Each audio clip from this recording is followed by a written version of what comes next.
Welcome to the edge. 15 years ago, they thought they had defeated a murderous alien parasite. They were wrong. Now the creature is back, deadlier than before, with only an alien cop. This is my battle. And an innocent human standing in its way. It will get ugly. The Hidden Tomb, a Sci-Fi Channel premiere feature, Saturday, December 17th.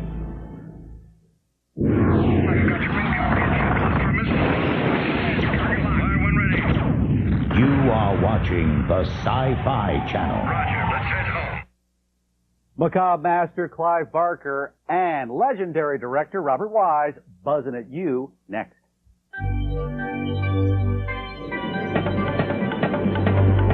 It's going to be a great sci-fi buzz this week. Captain Marvel is on our side. Harlan Ellison takes us on a fantasy shopping trip. Comic book artist Norm Brayfogle. And two guys who have given us great fantasy, Robert Wise and Clive Barker.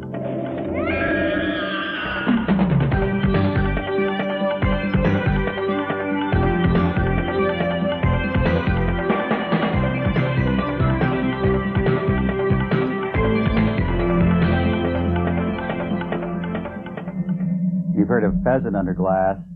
We buzzers eat crow. Good because I'm ravenous. Ooh, yeah. Sorry, nevermore. Bye-bye, Blackbird, bye-bye. Stop me! It's time to begin the show here. This is Sci-Fi Buzz, Sci-Fi Central here. I'm Mike Jurek, your friendly host. And first question for the staff today. Staff, who is your favorite horror creator? Let's start with you. Lovely glasses. Oh, goodness. Stephen King. Oh, good choice. Lee, how about you? Robert Bloch. Nice. Very good. How about you, Colleen? Alfred Hitchcock. Oh, I agree. Wait a minute. Alfred Hitchcock? Would he be in the horror category? Well, of course, The Birds, Psycho. Well, what a Rear Window and stuff like that. Well, anyway, a contemporary horror specialist by the name of Clive Barker I think is fabulous. He does books, stories, movies. Another reason I like him, he created one of my favorites, Pinhead. We have such sights to show you. I didn't decide to write horror fiction. Horror fiction decided that I would be a writer for it. My imagination has always worked in a pretty dark fashion. That's an understatement when you consider Creepmeister Clive Barker's track record. His reign of terror at the bookstores has given us ghoulish treats like Weave World, Books of Blood, and Imagica. Plus, his satanic sagas have spilled onto the big screen in films like Hellraiser and Candyman. Yep, this is a guy who really knows how to freak out his fans.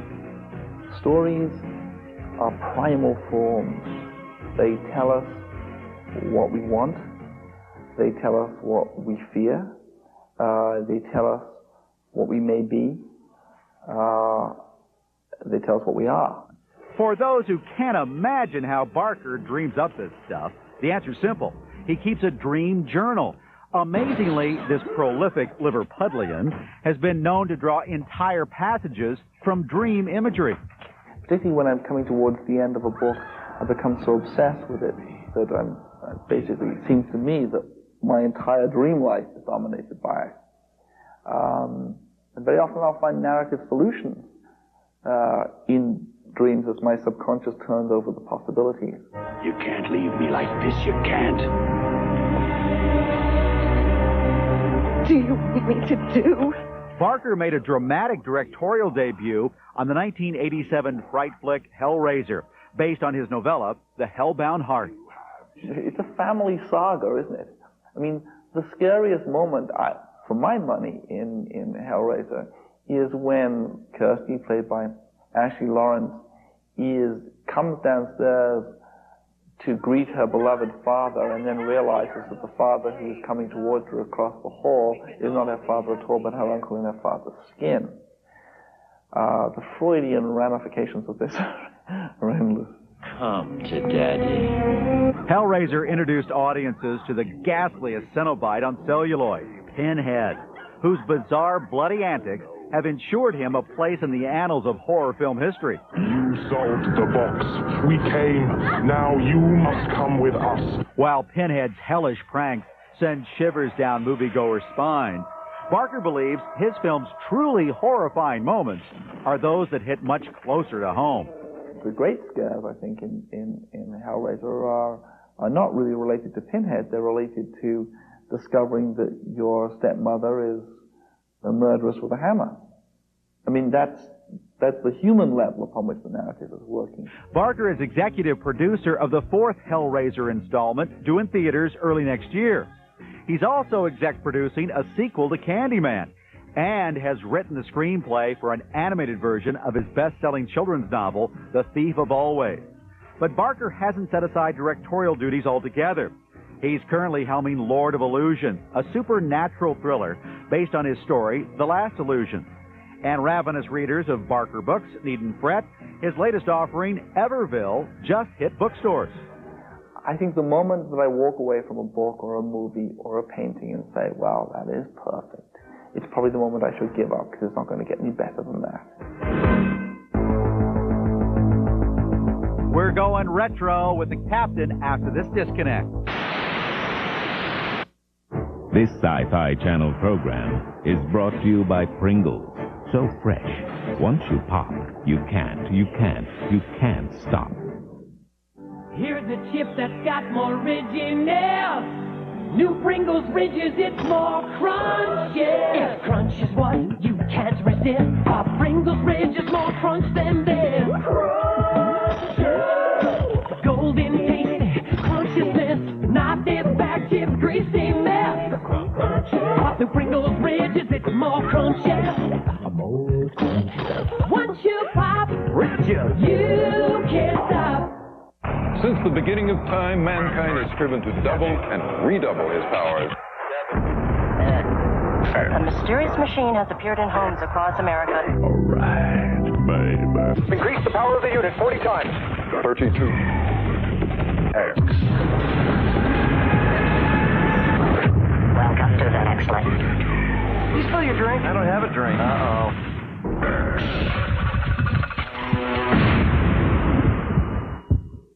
You are watching Sci-Fi Buzz on the Sci-Fi Channel. The Sci-Fi Series collection continues. I hope you'll be very happy here. Presenting rare and special programs. Witches. What you do with witches in these times? It sounds like a classic case of poltergeist activity.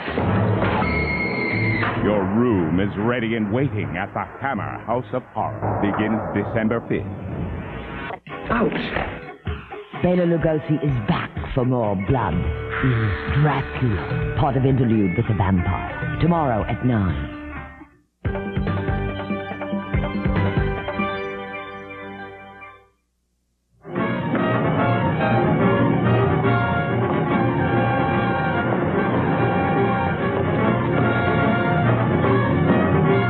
The 1941 serial, The Adventures of Captain Marvel, marked the first time a comic book superhero ever appeared on the silver screen. It's considered by many to be the finest serial ever made.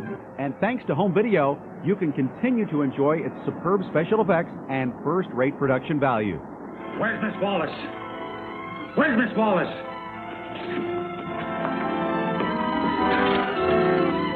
Talk fast, or I'll... The chapter play chronicles the exploits of the world's mightiest mortal and his alter ego, Billy Batson. A mild-mannered radio news reporter, Billy can transform himself into Captain Marvel by uttering the magic word, Shazam! So that's where Gomer Pyle got that, huh? For 12 episodes, Captain Marvel battles the Scorpion. The mysterious villain is intent on obtaining 6 optical lenses that, when aligned properly, can turn any material into solid gold or reduce it to atoms. Focus the beam directly into the mouth of the tunnel.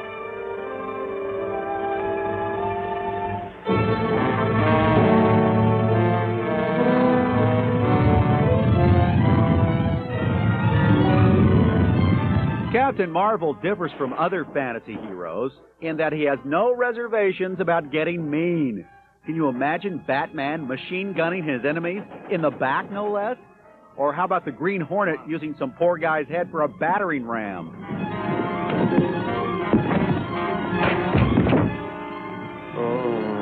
I don't think so. And can you picture Superman getting this nasty?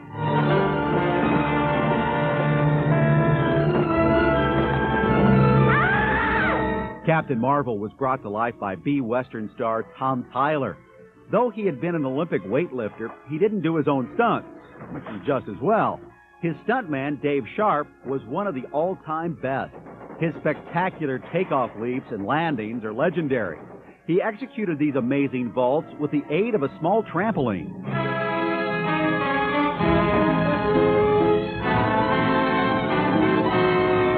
To complete the illusion of flying, Republic Pictures relied on its crack special effects team, Howard and Theodore Lydecker. The brothers developed a technique which used an 8-foot-long dummy that slid along a great length of wire. The serial also borrowed lots of effects footage from other films to give it a first-class look on a shoestring budget. We'll rig the breaches, boy. Signal when we're ready for you to haul in. Yes, sir. If more serials had been produced with the care and enthusiasm put into the adventures of Captain Marvel, they might have survived longer. It's a splendid celebration of low-budget craftsmanship that influenced TV and movies for decades.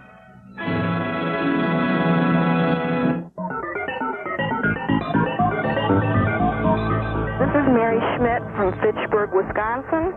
I'm calling to recommend the new Quantum Leap novel, Knights of the Morning Star, by noted fantasy author Melanie Ron.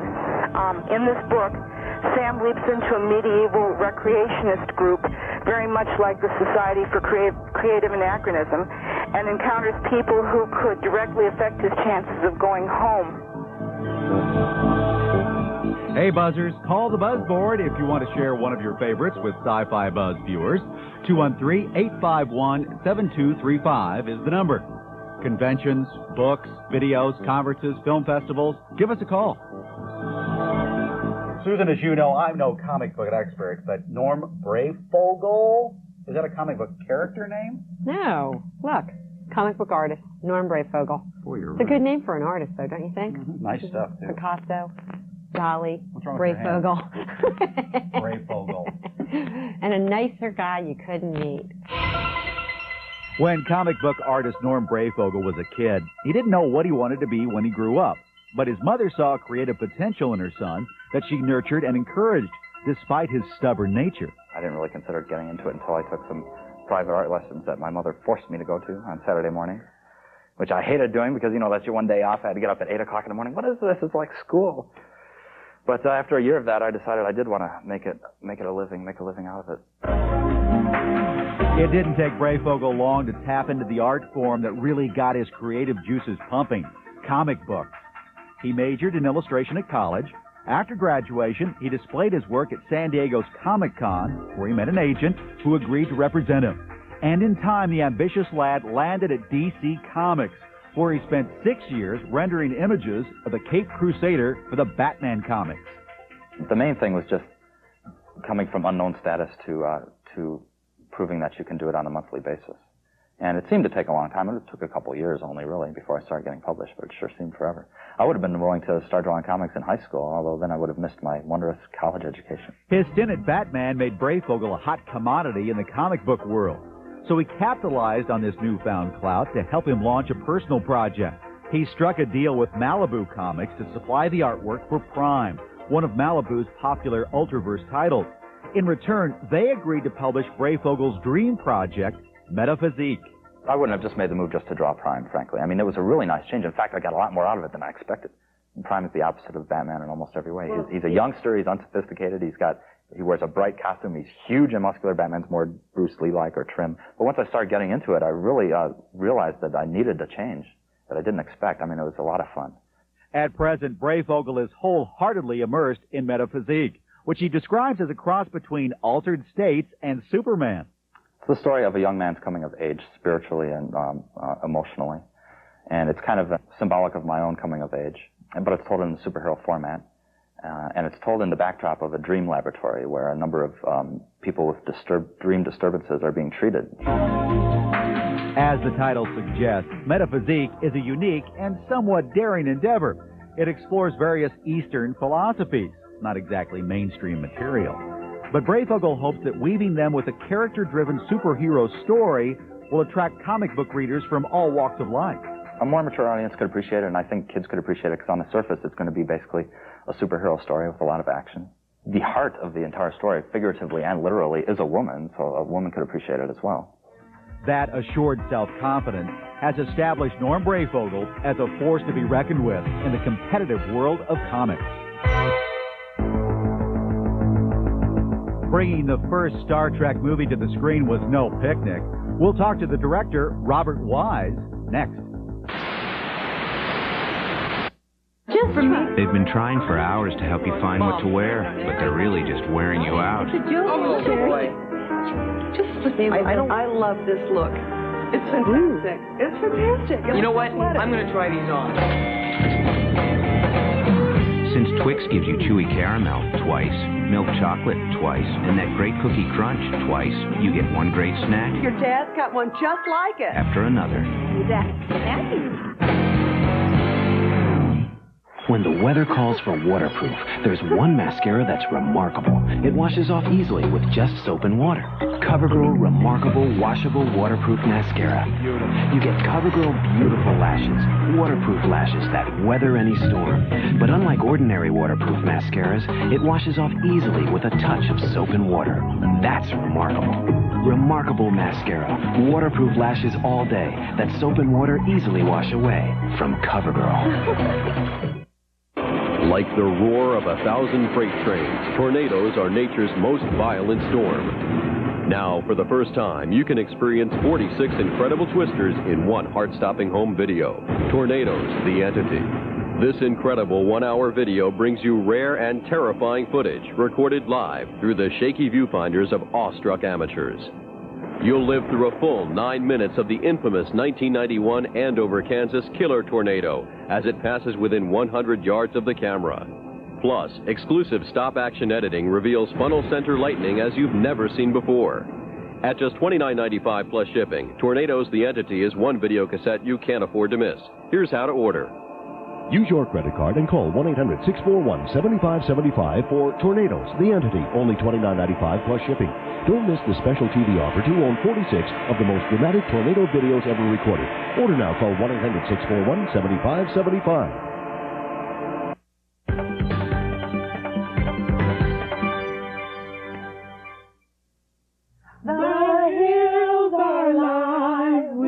Sound of music. Three Sopranos. I'm so sorry. That was my idea. You know, what do Clive Barker and Robert Wise have in common? Not much, you think? Well, of course, Robert Wise directed The Sound of Music. Clive created things like Pinhead. Well, Robert Wise made his very own terror and sci-fi classics back early in his career. It's clotted throughout the entire system. 5 quarts of blood turned to powder. In theory, I suppose a single organism could do it. But in fact, there isn't an organism on Earth. You mean there didn't used to be? Director Robert Wise has been thrilling us with science fiction and horror films for over 50 years. He launched his directorial career in 1943 with Curse of the Cat People. Wise was supposed to be the film's editor, but was asked to step in and direct when the original director was fired. I was a very nervous cat. On Monday morning when I came in, I got in the studio about 5:30 or 6 before the crew was there. But I had to go in the stage and turn on the stage lights so I could see the set and start with my finder figuring out how I was going to shoot the sequence. Wise was thrown into the water and told to swim. When he succeeded, he was given another film, The Body Snatcher. Wise directed legendary horror star Boris Karloff in this chilling tale about grave robbers. He was so eager and so keen to do this film because he saw it was an opportunity, an acting opportunity for him, you know. He wanted to prove to Hollywood and to the audience out there that he was more than just a man to play monsters. Wise's first foray into science fiction was The Day the Earth Stood Still. The film has become a classic. Like many of the director's pictures, it makes a comment about a controversial issue. I like very much the statement that The Day the Earth Stood Still made. It, you know, said to the world, let's stop this nonsense of atomic warfare. This is dangerous. Will kill us all.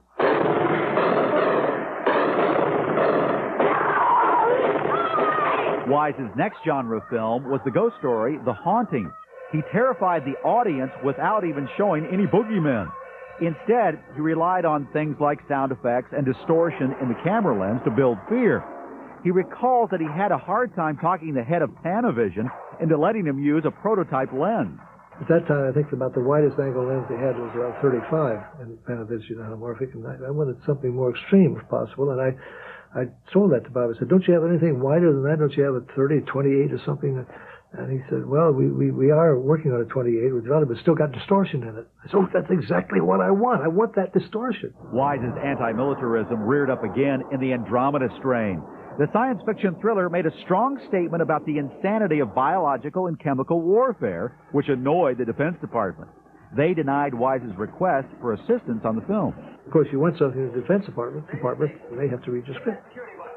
And they read the script and turned us down. I guess they didn't like our little lick in there at the biological warfare. Wise explored reincarnation in Audrey Rose. Although the film has become a cult horror flick, it was a commercial disappointment when released. But Wise's next film exploded at the box office.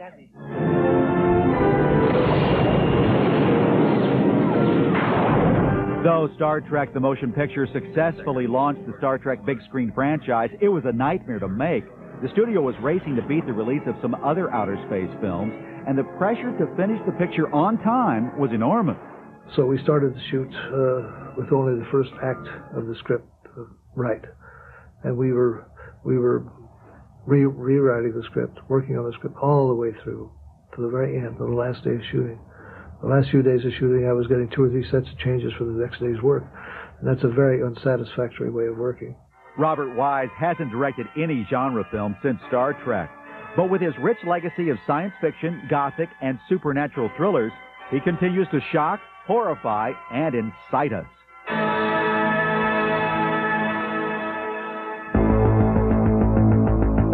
Just down the time stream, Harlan Ellison does some fantasy shopping for us. Our lives are ultra intense. We have major pressure. So Secret made something revolutionary for us. Ultra Dry. This is huge. Even drier than any other kind out there. A new pH-balanced soft solid that goes on dry and vanishes like that. So 2 clicks give us ultimate dryness. Our lives demanded. New Secret Ultra Dry. Strong enough for him. But now, the ultimate in dryness for us. $2 million a month for the names of every undercover agent in the world. The threat You are way out of your league. is everywhere. Way out. The danger is real. And the action never stops. These people are killers. Paramount Pictures presents. You leave the cop stuff to me. Stage 1 is complete. Right on schedule. The schedule will not change. Wesley Snipes. You're dismissed. Drop Zone. Rated R. Starts Friday, December 9th at theaters everywhere.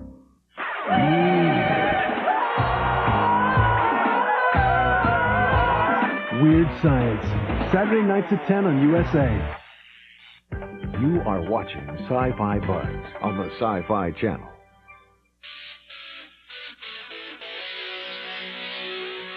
Come on, guys, you're such an inspiration. So hip, so hot, so happening too. You and Hay. That's a winning combination. Just wait till we get our hands on you. I can't wait, can't wait. Just wait till we get our hands on you. Hey. Since the beginning of time, mankind has striven to double and redouble his powers. A mysterious machine has appeared in homes across America. All right, baby. Increase the power of the unit 40 times. 32. X. Welcome to the next one. You spill your drink? I don't have a drink.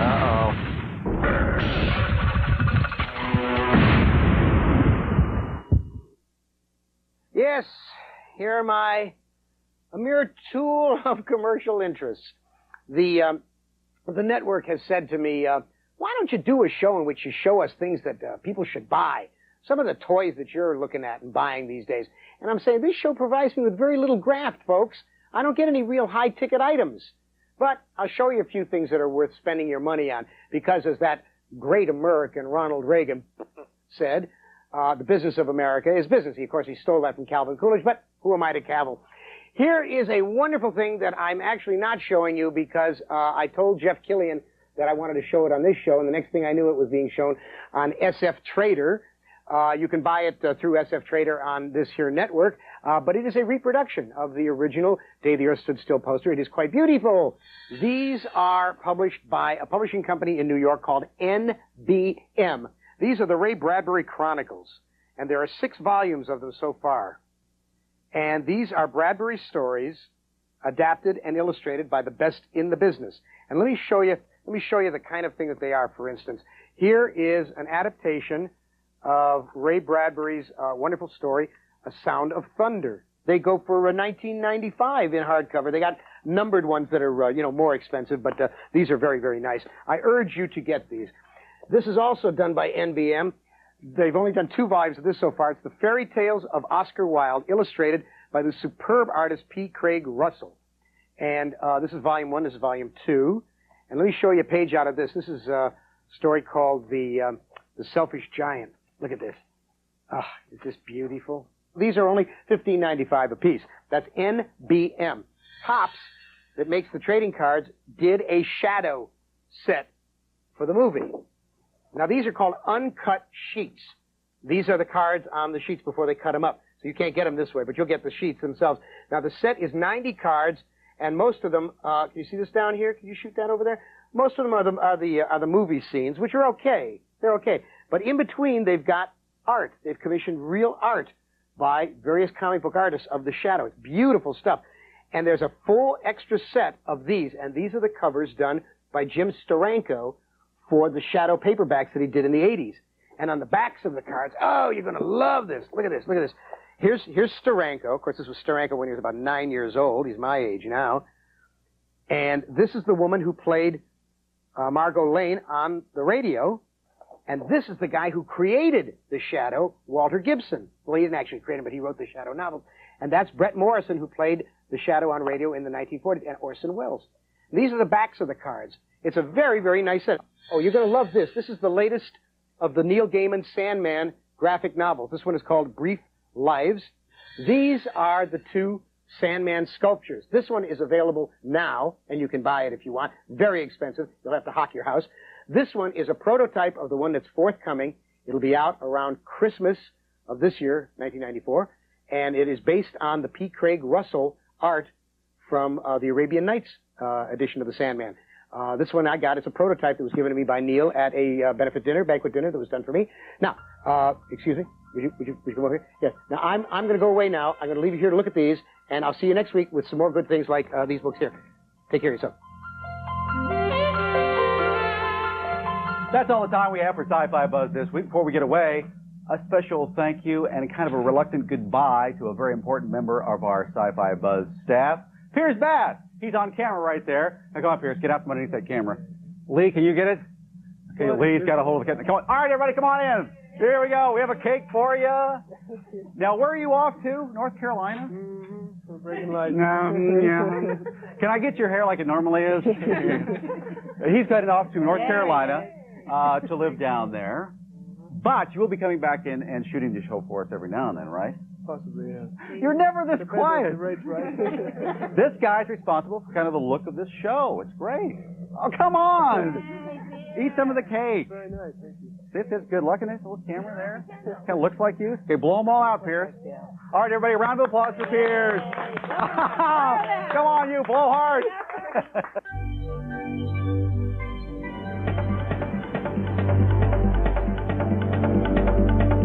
The mysteries of aliens, the magic of Houdini, the miracles of angels. Now the real stories. People and events are explained in Mysteries, Magic, and Miracles, hosted by Patrick McNee. Coming up next.